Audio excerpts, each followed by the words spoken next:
저런 C8, 68. 자, 68쪽 펴볼게요. 자, 우리 어디까지 했냐면 지난 시간에 자발적 결사체까지 얘기했었어요. 정민이 어디였어? 오 마이 정민. 어떻게 수업할 수 있나? 이거 뭐야? 베르누이 법칙은 또 뭐야? 이거 뭐야? 수업 이거 무슨 수업이야? 저 그거야 생활과. 와, 생활과학에 베르누이 법칙이 나와? 너 똑똑하다? 이걸 안 해? 발표. 자, 자발적 결사체를 했는데 자발적 결사체는 공통의 관심사나 목표를 가진 사람들이 자발적으로 결성한 집단이었죠. 그래서 사례가 친목 집단, 그 다음에 이익 집단, 시민단체 요 세 가지가 나온다고 했어요. 동현아 61쪽. 동현아 61쪽. 뭔 소리요? 61쪽 펴. 68이라고. 교과서는 68. 미안. 수능 특강 61.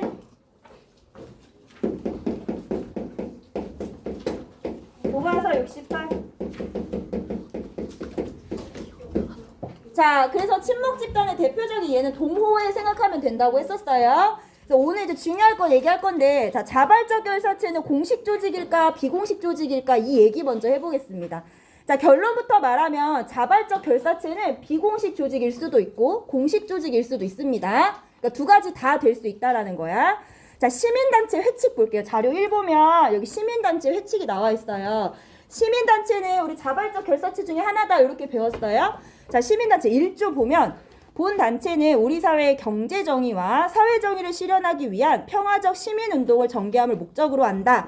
그럼 여기 밑에 나와 있지. 제1조에서 확인할 수 있듯이 경제정의 및 사회정의 실현이라는 특정 과업을 실현하려고 한다. 또 특정 과업을 실현하려고 해. 목적이 있어. 목표가 뚜렷해. 자, 3조 볼게요. 6조 볼게요. 6조 보면 본 단체는 총회, 중앙위원회, 상임집행위원회로 구성된다. 그럼 지위와 역할이 명확하게 구분되어 있는 것도 6조에서 확인할 수 있죠. 자, 이를 통해서 모임을 확인할 수 있대 공식 조직임을 알 수가 있다. 그러니까 시민단체는 자발적 결사체이면서 공식 조직이 되는 거야. 3조 봐봐. 3조 보면 본 단체의 목적에 동의하여 본 단체의 사업에 참여하고자 하는 자로서 회원명부에 등록한 사람은 회원이 된다. 그럼 자발적 참여를 지금 보장하고 있는 거지. 그럼 자발적 참여를 보장한다는 점에서 자발적 결사체이지만 목표가 뚜렷하고 6조처럼 지위와 역할이 명확하게 구분되어 있습니다. 그럼 시민단체는 자발적 결사체이면서 공식 조직이 되는 거야. 여기까지 됐어요? 그럼 자료 2 볼게요. 자료 2는 회사 내 축구사랑 동호회 있어 얘들아. 교내 동호회, 사내 동호회는 뭐라고 얘기했지? 비공식 조직이라고 했어요. 조직 구성원, 공식 조직 구성원들이 친밀한 인간관계로 바탕으로 만든 조직이 비공식 조직이다 이렇게 얘기했어. 1조 보면 본회의는 회원들의 친목 도모와 건강 증진을 목적으로 한다 라고 하면서 3조 볼게. 자, 땡땡 회사에 근무하면서 그럼 공식 조직의 구성원이면서 축구를 사랑하는 사람들 중에서 본회의에 참여를 희망하는 자는 본회의의 회원이 된다. 그러니까 자발적 참여를 보장하고 있다는 점에서 자발적 결사체죠. 6조 볼게요. 회장 1인과 총무 1인을 두면 본회의는 회비는 10,000원으로 한다. 그럼 총무랑 회장은 있는데 그 다음에 대한 회원들의 역할에 대해서는 명확하게 나와 있지는 않는 거지. 6조 지금 여기 보면 시민단체는 총회, 위원회, 상임집행위원회 이렇게 구분해놨지만 얘들은 그렇게 명확하게 구분되어 있지 않습니다. 그럼 여기 볼게요. 축구사랑 동호회는 3조에서 확인할 수 있듯이 회사라는 공식 조직 내에서 축구를 취미로 하는 사람들이 자발적으로 모여 결성하였으므로 밑줄 비공식 조직이자 자발적 결사체입니다. 그러면 자발적 결사체는 공식 조직일 수도 있고 비공식 조직일 수도 있는 거야. 여기까지 됐어요? 그러면 수능 특강 61쪽으로 다시 가보겠습니다. 자, 수능 특강의 61쪽에 보면 자, 비공식 조직은 공식 조직 내 구성원들이 조직 구성원들의 공통의 관심사를 실현하기 위해 자발적으로 결성한 사회 집단이다. 자, 자발적 결사체는 비공식 조직과 마찬가지로 공통의 관심사나 목표를 가진 사람들이 결성한 집단이지만 자, 비공식 조직뿐만 아니라 공식 조직도 포함될 수 있더라. 그러면서 시민단체 얘기 나오죠. 자, 결론적으로 밑줄 그어볼게요. 모든 비공식 조직은 자발적 결사체에 속하지만 모든 자발적 결사체가 비공식 조직이라고 할 수는 없다. 그림을 그리면 이렇게 되는 거지. 자발적 결사체 안에 비공식 조직은 들어가. 회사 내 동호회, 그 다음에 교내 동호회, 걔는 비공식 조직이면서 자발적으로 결성했기 때문에 자발적 결사체야. 하지만 자발적 결사체 중에서는 시민단체처럼 공식 조직도 일부 있었죠. 그래서 그림을 그리면 이렇게 겹치는 부분이 나타납니다. 여기가 이제 대표적인 게 방금 본 시민단체와 노동조합을 뜻해요. 겹치는 부분이. 조 그림을 알고 있어야겠지? 그럼 쟤네 세 개의 공통점도 있다? 세 개의 공통점은 일단 사회집단이고 이익사회라는 거. 셋 다 이익사회죠?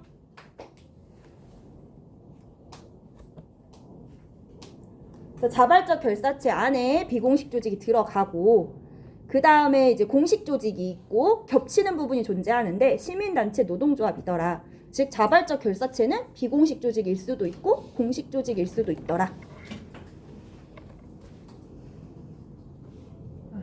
왜 한숨 쉬어? 영원아 이런 거 왜 배운 줄 알아? 네 인생에 도움이 되라고 배우는 거야. 도움이 된다?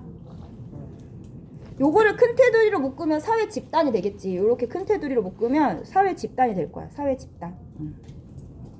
사회 집단 안에 자발적 결사체가 있고 비공식 조직 있고 공식 조직 있더라. 그럼 저기에 속하지 않은 데는 뭐 예를 들면 가족 이런 거는 사회 집단이지만 자발적 결사체도 아니고 비공식 조직도 아니고 공식 조직도 아니겠지.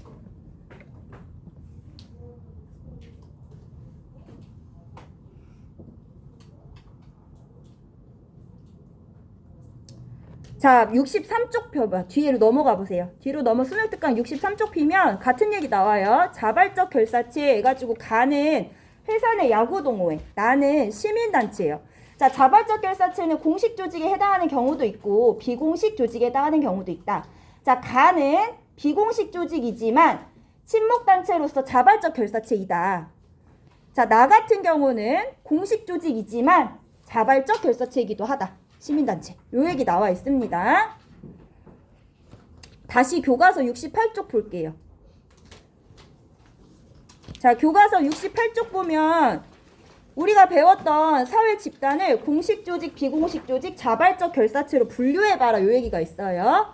자, 회사부터 보겠습니다. 회사는 공식 조직이죠? 회사는 우리 공식 조직이라고 배웠어. 그럼 회사는 공식 조직이야. 자, 비공식 조직이야? 아닙니다. 자발적 결사체예요? 가입과 탈퇴가 자유롭다고 할 수 없지. 아니에요. 자, 노동조합은 이익집단에 들어가잖아. 그럼 노동조합은 일단 자발적 결사체야. 자, 노동조합 공식 조직입니다. 공식 조직. 얘네들 보면 뭐 노동조합의 지부장, 그다음에 부지부장, 그다음에 거기에 총회, 뭐 회칙, 그다음에 노동자들의 인권 향상을 목적으로 한다라는 뚜렷한 목적. 그러니까 목표도 있고 지하 역할이 구분되어 있고 얘들은 공식 조직인 거야. 그러면 회사 내 노동조합이잖아. 회사 노동조합 보통 회사 내에 있잖아. 그럼 회사 내 노동조합이라고 해서 비공식 조직이라고 보면 돼? 안 됩니다. 친밀한 인간관계 바탕으로 만들어진 거 아니에요. 여기 공식 조직이면서 자발적 결사체예요. 아니지. 자, 시민단체 나와 있어요. 시민단체는 방금 얘기해서 위에서 보다시피 공식 조직이죠. 그리고 시민들의 자발적인 참여를 보장한다. 자발적 결사체. 동현아, 민규야 왜 딴 생각해 오늘은? 자, 회사 내 동호회 있어요. 교사 내 동호회. 뭐야 이건 일단? 비공식 조직. 공식 조직 안에서 공식 조직 구성원들이 만든 비공식 조직이에요. 자, 비공식 조직은 다 뭐라고 했어? 자발적 결사체라고 했지. 자발적 결사체. 안 써지? 너 나중에 이제 후회한다 이제. 알아. 아, 내가 이걸 썼어야지 대학교 때 쪽팔림을 안 당하지. 영원히 이제 딱 대학교 갔는데 사회학 개론 이런 거 들어. 이거 나오는데 선생님 물어봐. 영원히 사회문화 선택했니? 네. 자, 회사 내 동호회는 뭐지? 회사 내 동호회는 공식 조직입니다. 나가. 이렇게 되는 거야. 선생님이 제대로 안 나 또 이렇게 되는 거야? 자, 마을 조기 축구회는 일단 자발적 결사체야. 자, 마을 조기 축구회 공식 조직이라고 보기는 어려워. 일반적으로 얘기해주는 거야. 우리 일반적으로 우리 수능에서는 공식 조직이라고 안 봐. 마을 조기 축구회 그냥 그 마음 맞는 사람들끼리 아침에 모여서 축구하는 거잖아. 자발적 결사체야. 비공식 조직이야? 그걸 생각해봐. 그렇지, 비공식 조직 아니야. 왜? 마을이 공식 조직이라고 보긴 어렵지. 공식 조직 내 구성원들이 만든 게 아니잖아. 마을은. 자, 그래서 얘는 그냥 뭐야? 자발적 결사체인 거야. 방금 아까 그림 그렸을 때 자발적 결사체가 이렇게 있었고 그 안에 비공식 조직이 있었잖아요. 그리고 공식 조직이 이렇게 있어서 겹치는 부분 아까 얘기했었죠. 시민단체, 노동조합. 여기 비공식 조직이 아닌 자발적 결사체 요 부분 있지, 요 부분. 요 부분에 속할 수 있는 게 뭐겠어? 저런 마을조기 축구회. 마을조기 축구회는 자발적 결사체이지만 비공식 조직은 아니다. 또 공식 조직도 아니더라. 얘는 그냥 자발적 결사체. 요거 하나예요. 이거 왜 배우는 걸까? 나 이거 좀 이해가 안 되긴 해 사실. 왜 배울까 영어나 이런 거? 시험을 내야 돼. 아 내가 시험에 내야 돼서. 그럼 뭐 할 말이 없지. 네. 자 71쪽 교과서 71쪽. 교과서 71쪽 볼게요.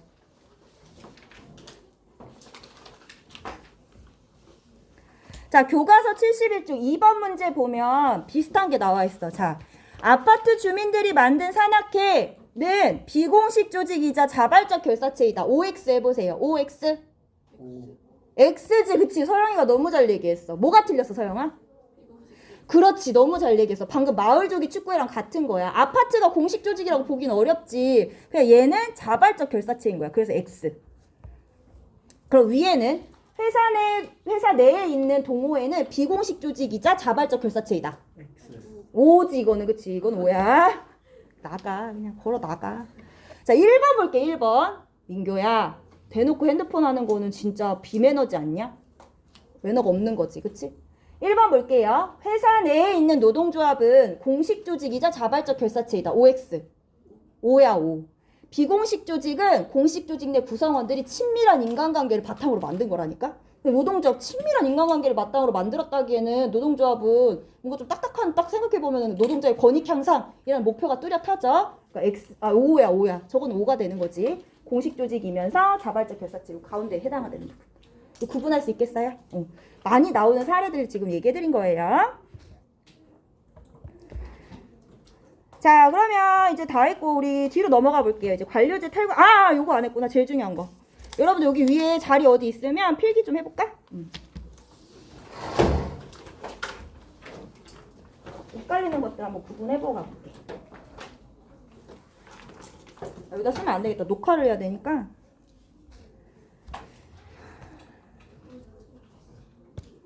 어디다 써봐. 자리 있는 데다가.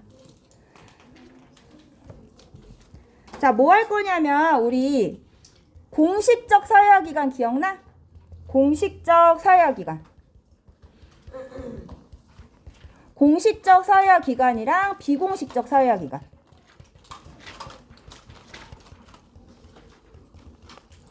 공식적 사회화기관이랑 비공식적 사회화기관을 나눴던 기준은 설립 목적이었어요. 기억나시죠? 그 다음에 이제 비슷한 게 뭐였냐면 공식 조직, 방금 얘기한 거. 공식 조직. 그 다음에 이제 얘기한 게 비공식 조직. 요거 한번 구분해보는 거 해볼게요. 사례로. 많이 나오는 사례로. 첫 번째. 저 공주대학교 나왔어요. 공주대학교. K대학교라고 할게. 자, K대학교. 자, K대학교는 공식적 사회화기관, 비공식적 사회화기관? 그렇지, 공식적 사회화기관. 뒤에 생략할게. 자, K대학교는 공식 조직, 비공식 조직. 공식 조직. 잘했어. 비슷한 거 해볼게. 나 K대학교 일반 사회교육과 나왔거든?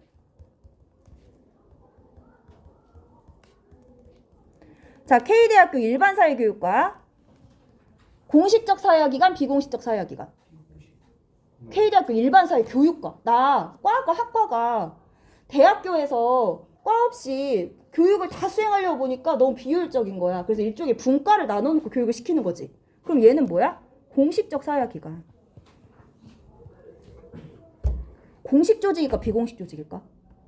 그렇지. 너무 잘 얘기했어. 공식 조직이야 얘는. 그렇잖아. 일반 사회교육과가 그 K대학교, 공주대학교에서 학생들 교육시키려고 만나 딱 모이게 했더니 너무 많아 학생들이. 그래서 과를 만들어가지고 전공을 만들어서 분과로 해서 운영하는 거지. 그러니까 일종의 그냥 하위 분과인 거잖아. 그럼 얘도 공식 조직인 거야. 일반 사회교육과가 친밀한 인간관계를 바탕으로 만들었다 보기 어렵잖아. 그쵸? 공식 조직. 자, 비슷한 거 또 해볼게. 뭐가 있냐면 K대학교 총학생회.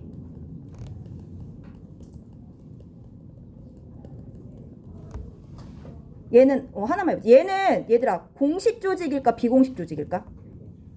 비공식 조직?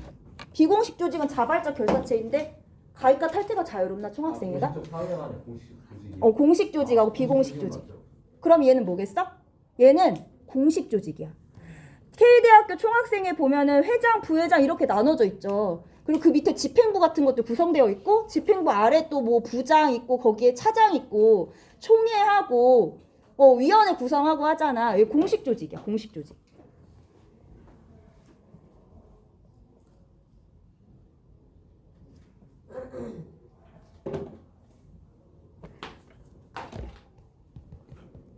이런 거 있어. K대학교 총동창회.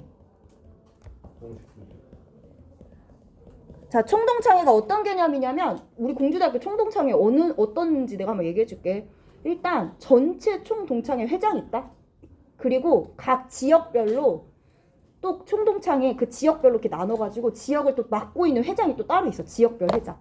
니네 나 예전에 이재현 교장선생님 기억나? 알아? 이전에 니네 1학년 때 계시던 교장선생님 계셔. 축구 좋아하시고 막. 몰라요. 몰라? 그 교장선생님이 공주대학교 출신이신데 이 대전 충남 지부 회장을 맡고 계셔. 총동창회 회장. 그리고 그리고 그 총동창회에서 총회 같은 것도 열어. 그리고 또 장학금 사업 같은 것도 하더라고. 그래서 장학금도 주고 그래. 그리고 보면은 거기에 집행부 같은 거 다 있어가지고 뭐 이런 거 발간 뭐 한 달에 한 번씩 뭐 월간지 같은 거 내거든. 그런 것도 발간하고 회계하는 부서도 따로 있고. 그럼 여기는 지금 보면은 목표가 뚜렷해. 어떤 총동창회 우리 공주대학교 동문들의 뭐 이익과 권익 향상을 위해서 만나서 지 역할도 구분되어 있고 그 다음에 또 뭐야 그 부서 안에서도 목표와 경계가 뚜렷하고 그치 그 규범과 절차도 있고 회칙도 있거든. 그럼 이렇게 보면 여기는 뭐겠어? 공식 조직이 되는 거야. 그래서 총동창회는 보통 우리 뭐라고 보냐고 공식 조직으로 봐. 너희들끼리 하는 그 동창회 개념이 아니라 총동창회를 생각해. 아까 얘기했던 것처럼 총동창회 회장도 있고 지부별로 또 회장이 있고 그 밑에 또 집행부가 있고 총회도 있고 요런 데를 얘기하는 거야. 그 총동창회. 비슷한 것도 해볼게. 요까지 썼지? 자, 두 번째는 이제 회사 얘기해볼까? 회사. 자, 회사는 공식적 사회화기관, 비공식적 사회화기관? 그렇지, 비공식적 사회화기관. 회사는 공식 조직, 비공식 조직? 공식 조직. 영원아. 그래요. 그렇게 자빠져 잡으면. 어떤 회사의 영업팀 해볼까? 이 회사의 영업팀은 얘들아 공식 조직일까, 비공식 조직일까? 그렇지. 아까 일반 사회교육과랑 같은 개념이지. 그 회사를 보다 효율적으로 운영하기 위해서 분과를 둔 거잖아요. 그럼 이 영업팀도 공식 조직이 되는 거야. 그러면 방금 했던 거 회사 내 노동조합 공식 조직 비공식 조직 그렇지 이거 공식 조직 이렇게 나와야 돼 이렇게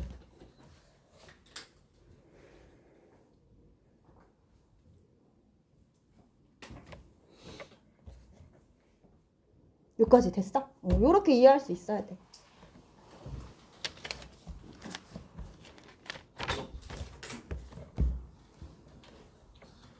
계속 구분해보는 연습해. 우리 요즘 문제도 보면은 전형적인 사례만 나와. 회사, 가족, 노동조합, 동호회, 회사 내 동호회, 시민단체 요런 전형적인 사례 나오니까 그 전형적인 사례로 분류하는 연습하면 거지 같지? 나 이 단어 거지 같다고 생각해 사실. 거지 같은데 어떻게 하겠어.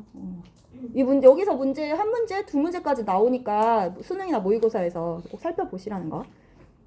저거 총학생회랑 총동창회도 자발적 결사체 포함되죠? 동창회 같은 경우는 자발적 결사체라고 얘기를 할 수도 있겠죠. 있는데 학생회는 그렇게 보기에는 가입과 탈퇴가 자유롭다고 볼 수는 없지. 총학생회가. 그치. 총학생회 내가 뭐 가입하고 싶다 해서 무조건 되는 거 아니잖아. 내가 무조건 회장하고 싶다 해서 되는 건 아니잖아. 그래서 우리 사례에서는 저 두 사례는 공식 조직으로 보는 게 맞습니다. 그리고 우리한테 자발적 결사체 많이 물어보는 거는 세 가지 유형밖에 없어. 동호회랑 노동조합이랑 그 다음에 시민단체 요 세 사례를 제일 많이 물어봐요. 아시겠죠? 자 이제 뒤로 넘어가 보겠습니다. 자 뒤로 넘어가면 우리 이제 관료제랑 탈관료제 나와요. 그 사례 한번 그거 보고 갈게요. 관료제랑 탈관료제는 과거에 문제가 많이 출제됐는데 요즘엔 좀 그렇게 막 출제되지 않는 경향이야. 자, 먼저 관료제 먼저 보겠습니다. 관료제 등장 배경을 보면 등장 배경을 한번 이해해 볼게. 자, 산업화 이후에 관료제가 등장을 하는데 산업화의 가장 큰 특징이 뭐냐면 소품종 대량 생산이야. 그럼 대량 생산하기 위해서 공장도 들어서고 기계도 들어섭니다. 맞죠? 그러면 그 공장하고 기계를 사람들이 효율적으로 이제 관리를 해줘야 돼. 그러니까 즉 대량 생산에 따라서 그 조직 체계도 규모가 커지게 되는 거야. 그럼 조직의 규모를 효율적으로 관리해줄 새로운 뭔가 조직 형태, 운영 형태가 필요한 거죠. 그게 바로 이제 관료제입니다. 관료제는 우리 교과서에도 나와 있어. 교과서 69쪽에 보면 훨씬 이해가 잘 돼. 자, 69쪽에 나와 있는 요게 이제 대표적인 관료제야. 가장 전형적인 관료제예요. 자, 이 관료제를 보면 일단 사장이 있고 사장 밑에 여러 부서가 있죠. 그리고 그 부서에 인사부 해서 인사부만 뿅 해가지고 이렇게 보니까 피라미드 구조 보이시죠? 저렇게 피라미드로 수직적인 위계서열 구조를 이루고 있어. 부장이 있고 차장이 있고 과장이 있고 대리가 있고 일반 사원이 있습니다. 그러면 저 여러분들도 아시다시피 저 직급 체계에 따라서 뭐가 달라져? 역할, 책임이 달라지죠? 그래서 위계적인 서열 구조가 있고 저 부장이 거의 결정권자인 거잖아. 저 인사부에서는. 그리고 저 말단 일반 사원 같은 경우는 결정권을 할 수가 없지. 시키는 대로 일만 하는 거지. 이제 서열, 그 보면 수직적으로는 위계 서열 구조가 되어 있고 저게 세분화되어 있어. 직급 체계가. 그리고 이게 수평적으로 보면 일반 사원들끼리 그 안에서 보면은 맡은 일이 또 정확하게 나누어져 있죠. 분업화되어 있다라고 얘기하는 거예요. 수평적으로는. 인사부 안에서도 누구는 인사 업무만, 누구는 월급 업무만, 누구는 인사관리 규정 업무만 이렇게 자기 일이 딱 나누어져 있단 말이야. 그럼 수직적으로는 위계서열 구조가 이루어져 있고 수평적으로는 업무가 분업화되어 있는 체계가 뭐다? 관료제라는 거야. 회사에서 많이 보는 우리 생각하는 게 이게 관료제지? 니네 옛날에 미생 봤어? 미생? 아, 너무 옛날이구나. 미안해. 그래서 그림을 그려보면 여기 나와있어. 수직적인 위계서열 구조다. 방금 얘기했던 거 피라미드로 위계서열 구조가 이루어져 있는 거야. 아까 부장, 차장, 대리, 과장, 그 다음에 사원 이런 식으로 위계서열 구조가 되어 있고 거기에 따라 권한과 책임이 다릅니다. 그리고 수평적인 분업체계다. 그럼 이렇게 수평적으로 봤을 때는 대리가 수많은 많은 대리가 있는데 그 중에서 대리가 하는 일이 다 정해져 있어. 일이. 인사 업무, 그 다음에 월급 업무, 일이 다 분업화되어 있다고. 그래서 관료제를 수직적인 위계서열 구조와 수평적인 분업체계 등에 기초하여 효율적으로 밑줄 업무를 효율적으로 수행하기 위한 조직 형태이더라.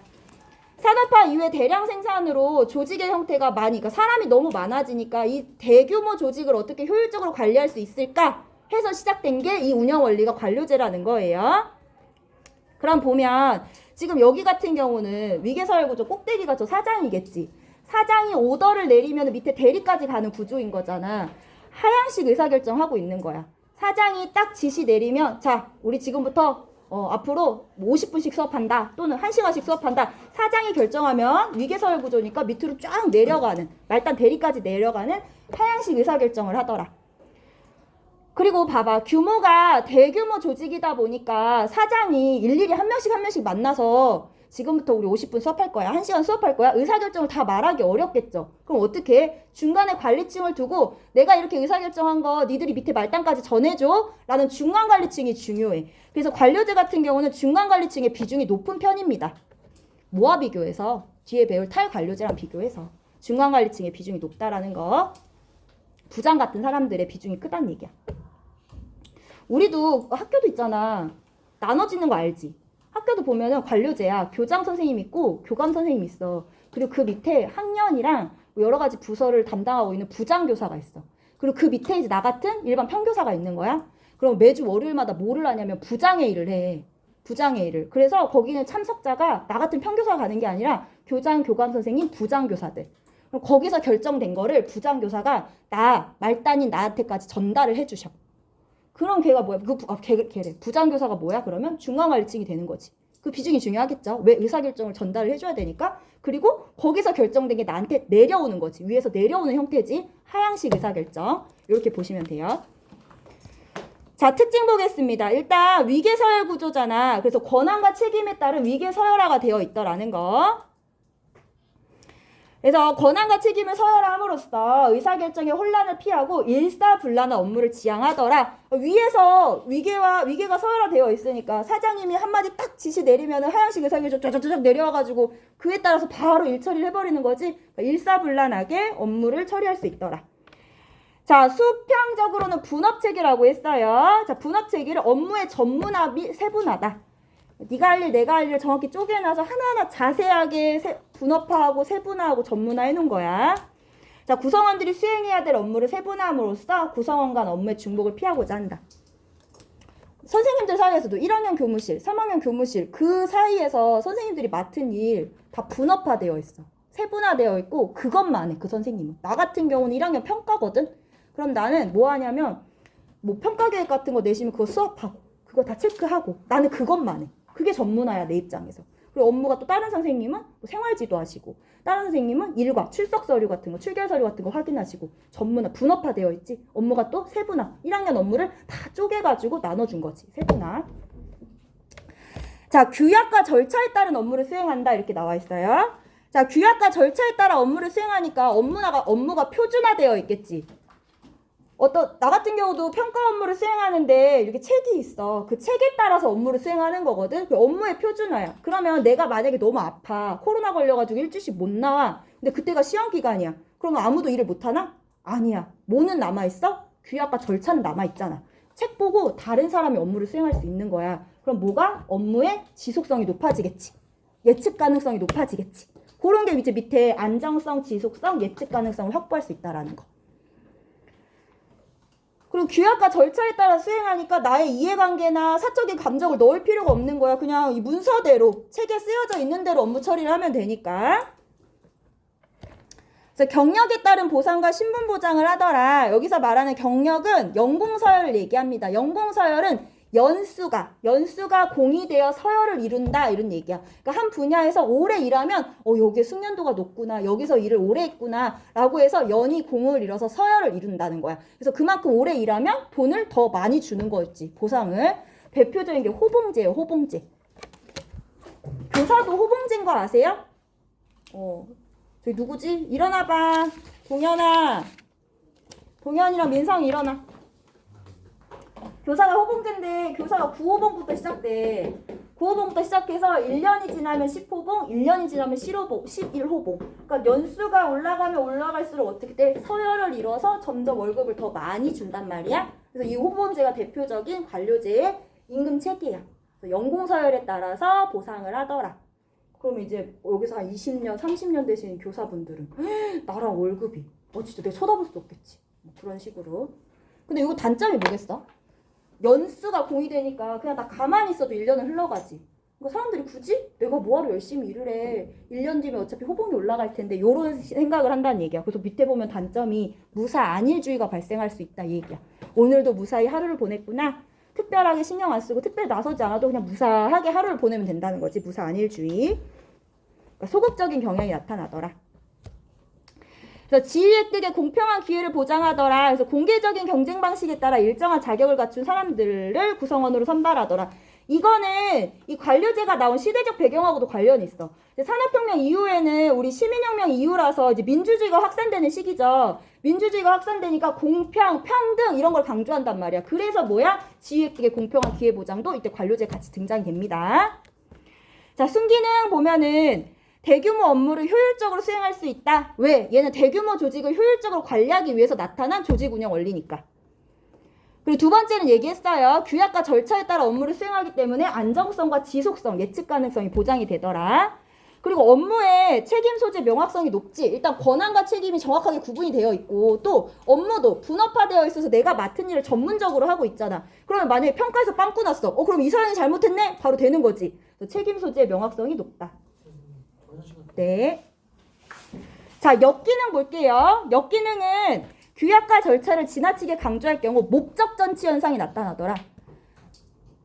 그러니까 목적하고 수단이라는 건 목적을 이루기 위한 거잖아. 그러니까 목적하고 수단 중에서 누가 더 중요하면 목적이 제일 중요한 거죠. 근데 뭐가 중요해지는 현상이야? 목적보다는 수단이 더 중시되는 현상을 목적 전치 현상이다 이렇게 얘기해요. 왼쪽에 나와 있죠. 목적 전치는 목적보다 수단이 더 중시되는 현상이다. 이게 나타난대. 대표적인 거 보여줄까? 되게 재밌는 PPT는 아니고 사진이 있어서 재밌는 그 장면이 있어서 내가 캡처를 해왔는데 나만 재밌을 거야. 그치? 니네 그거 봐 뭐지?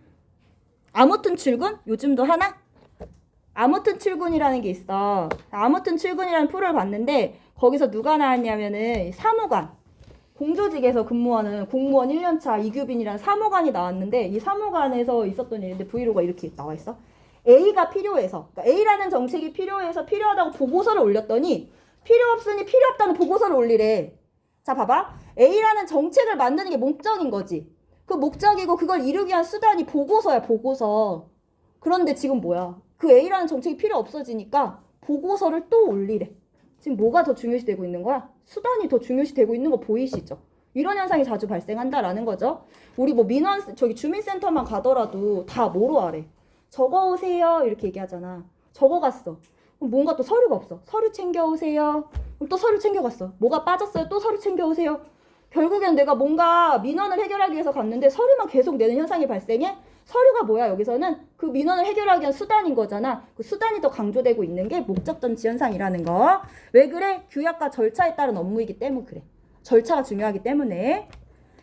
자, 그 다음에 두 번째는 자율성과 창의성을 발휘할 수 없더라. 왜? 규약과 절차. 그 다음에 그 업무만 하지. 분업화되어 있어서 그 업무만 하고 있기 때문에 인간 소외 현상이 발생할 수 있더라. 인간 소외라는 거는 오히려 인간이 자신이 만든 제도에 통제당하고 그 다음에 뭐 오히려 거기에 지배당하는 현상을 인간 소외라고 합니다. 우리 인간의 제일 대표적인 게 뭐야? 능동성, 자율성, 창의성이잖아. 관료자는 그걸 발휘할 수가 없죠. 시키는 대로만 해야 되니까. 그리고 경직된 조직 구조가 형성될 경우 외부 환경 변화에 유연하게 대처하기 곤란하다. 그러니까 빠르게 저기 외부 환경이 변화하면은 빠르게 의사결정을 해야 되는데 위에서부터 피라미드니까 하향식 의사결정을 쭉 내려와야 된단 말이야. 그러다 보면은 의사결정이 느려질 수밖에 없겠지. 그래서 외부 변화에 유연하게 대처하기 곤란하더라. 그래서 등장한 게 밑에 탈관료제예요. 무사한 일주일 얘기했어요. 자, 그럼 탈관료제는 왜 등장했느냐? 관료제 한계를 극복하기 위해서 그렇습니다. 왜 관료제 한계를 극복해야 돼? 이제는 우리가 산업사회가 아니라 정보사회야, 정보사회.